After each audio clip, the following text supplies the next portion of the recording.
Hey guys, um, this is another thing I wanted to talk about with Trinitarians. And if you are a Trinitarian, I think this is something you should really stop and take some consideration of, specifically with the Old Testament in particular. Trinitarian verses in the Old Testament, they always come from verses that aren't teaching anything about God. Like, who is God? They always come from these like other images, like for instance Genesis 1:26, let us make man in our image. That passage is not teaching anything about God. It wasn't even designed to, except that that God created. It's in a story of creation. The story itself is about the creation. It's not teaching about who God is. Isaiah 19:24, it's not a teaching. Genesis 19:24 is not a teaching on who God is.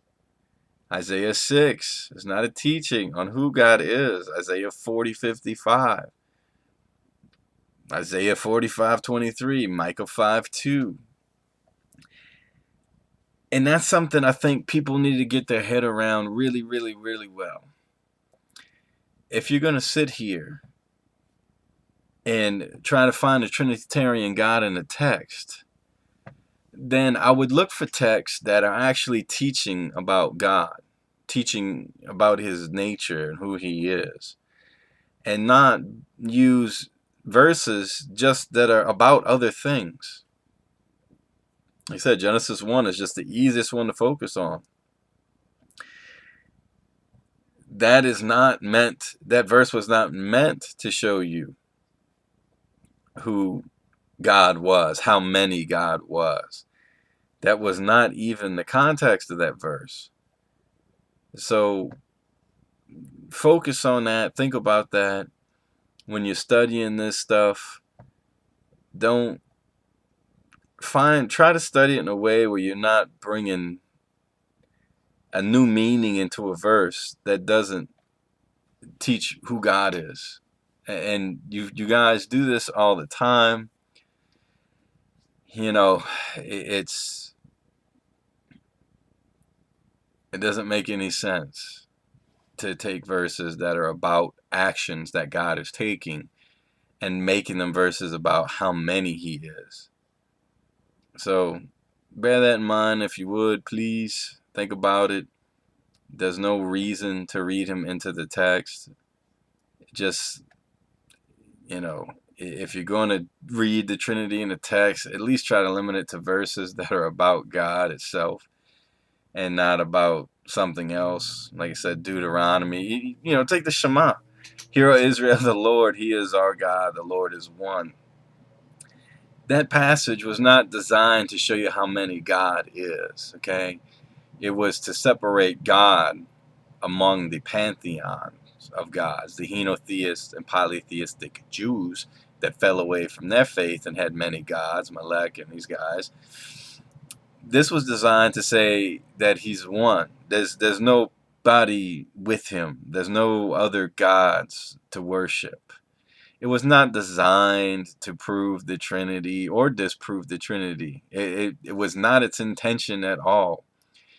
And you strip these things so far out of context that they're unrepairable. You can't even repair what is going on.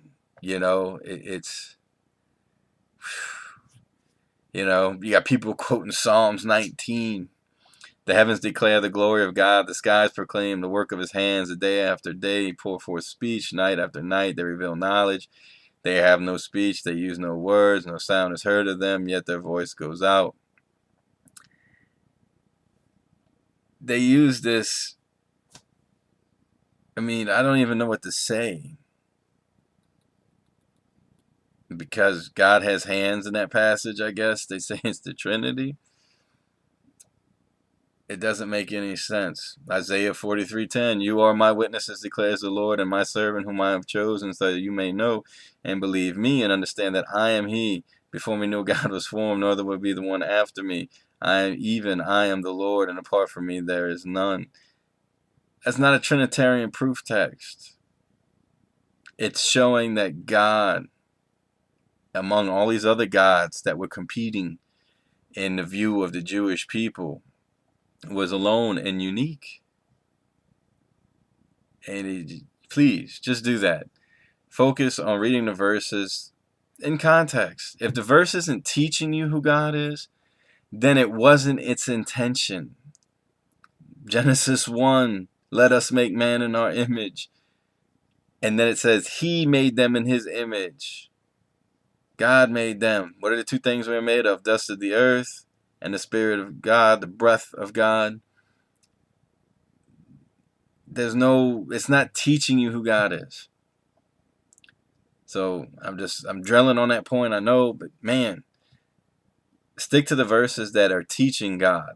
Those are the ones at least to focus on. If it's a verse about God creating, or a verse about Israel, or a verse, if the chapter of the book has nothing to do with God's nature, and you just grab a passage out of it, like Proverbs, the woman in wisdom, and then there's one verse, boom, I was with him, the workman. I was with the workman from the beginning. Jesus just pops up out of nowhere. That verse is about personifying God's wisdom. It's not meant to teach anything about how many God is. And then Jesus is gone. He just vanishes from the rest of the book. He just pops up for one verse. Just boom, there he is. This is not some kind of Easter egg hunt. Okay, you don't read the Bible trying to find every verse that you can apply to Jesus. All right? Read the Bible in the context that the particular chapter in that particular book is written. Proverbs is not about Jesus. Proverbs in that particular section is about the wisdom of God and its contrast with the folly of God. And wisdom is called a woman. So it's really stupid unless you think Jesus is a woman. Just, if it's not teaching about the specific character, number, unit, whatever you want to call it, of God, then don't throw the Trinity in there. Because now you've turned the Bible into a hide and seek game. And that is not going to get anyone anywhere. So please, read these Bible verses in their context. If it's not about God's number or character, if it's not teaching you who God is and how many God is, don't make that part of the text, because you've lost the real meaning. When you do that, the real meaning's just escaped you. So think about it. God bless.